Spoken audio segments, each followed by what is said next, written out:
جو لوگ بدعتیوں کو اپنی بیٹیاں دیتے ہیں، اپنی بہنیں دیتے ہیں، ان کے ساتھ نکاح کرتے ہیں اور شادیاں کرتے ہیں، وہ اپنے انجام کے بارے میں ذرا سوچیں۔ ہم نے کہا ٹھیک ہے تو کہہ دوں گا کہ شراب پینا جائز ہے، نماز چھوڑنا جائز ہے، جوا کھیلنا جائز کر رہے ہیں تو فوٹو کھینچ رہے ہیں اور واٹس ایپ پہ جا رہے، ساری چیزوں میں ریا، نمود اور دکھاوا شامل ہو چکا ہے۔ میرے بھائیو ڈریے اللہ کے عذاب سے، کسی بھی نیکی کو حقیر مت سمجھیے، چاہے وہ چھوٹی ہو یا بڑی۔ اللہ کے نبی صلی اللہ علیہ وسلم نے فرمایا جس طرح نیکی کو حقیر نہیں سمجھنا چاہیے، اسی طریقے سے گناہ کو بھی حقیر مت سمجھو، چھوٹا سے چھوٹا گناہ بھی حقیر مت سمجھو، یہ چھوٹا سے چھوٹا گناہ بھی پہاڑ بن جاتا ہے، پہاڑ بن جاتا ہے۔ صحابہ کرام چھوٹے سے چھوٹے گناہ کو بھی معمولی نہیں سمجھا کرتے تھے۔ سلیمان تیمی کا نام سنا ہے آپ نے؟ نہ سنا ہو تو سن لیجئے۔ سلیمان تیمی جب ان کے انتقال کا وقت آیا تو رو رہے تھے۔ پوچھنے والوں نے پوچھا کیوں رو رہے ہو؟ کہنے لگے آج سے 25 26 27 سال پہلے کا ایک گناہ یاد آ گیا ہے۔ لوگوں نے پوچھا کیا؟ کہا اللہ نے مجھے بخشا ہوگا یا نہیں، توبہ کرتے کرتے 27 سالیں گزر گئی، پتہ نہیں اللہ نے مجھے معاف کیا ہوگا یا نہیں۔ پوچھا اچھا گناہ کیا کیا تھا تم نے؟ 27 سال پہلے کیا گناہ کیا تھا؟ تو حضرت سلیمان تیمی نے فرمایا ایک بدعتی سے سلام کر لیا تھا۔ سلام کوئی بری چیز ہے؟ السلام علیکم کوئی بری چیز ہے؟ نہیں، لیکن ایک بدعتی سے سلام کر لیا تھا۔ بدعتی کس کو کہتے ہیں؟ جو دین میں نئی چیز نکالے۔ مثلا اللہ کے رسول نے اپنا جنم دن کبھی نہیں منایا، صحابہ کرام نے اپنا جنم دن کبھی نہیں منایا، صحابہ کرام نے اللہ کے رسول کا کبھی جنم دن نہیں منایا، یہ بناتا ہے نبی کا، کیک کاٹتا ہے، مناتا ہے، یہ بدعتی ہے۔ اللہ کے رسول کے زمانے میں اتنے لوگ شہید ہوئے، جنگ بدر میں 14، جنگ احد میں 70 صحابہ، لیکن اللہ کے نبی نے کبھی کسی کا ماتم نہیں منایا، اور نبی اکرم کے رخصت ہو جانے کے بعد کبھی کسی صحابی نے کسی کا ماتم نہیں منایا، کسی کا مرنے والا دن اور شہادت کا دن نہیں بنایا۔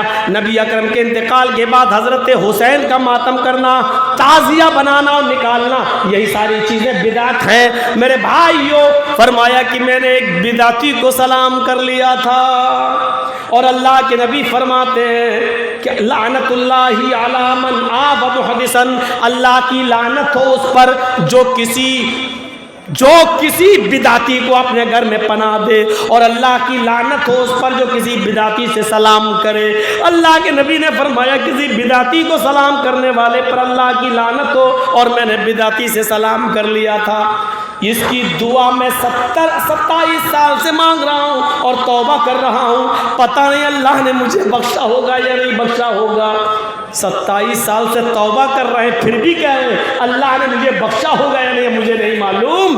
27 سال سے پہلے میں نے بدعتی سے سلام کر لیا تھا، اب مجھے نہیں معلوم اللہ نے بخشا ہوگا یا نہیں۔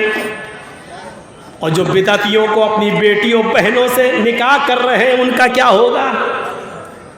سنو اور بلا لو مولانا جرجیز کو، اور بلاؤ گے تو سننا پڑے گا، تمہیں نہیں تمہارے باپ کو بھی سننا پڑے گا۔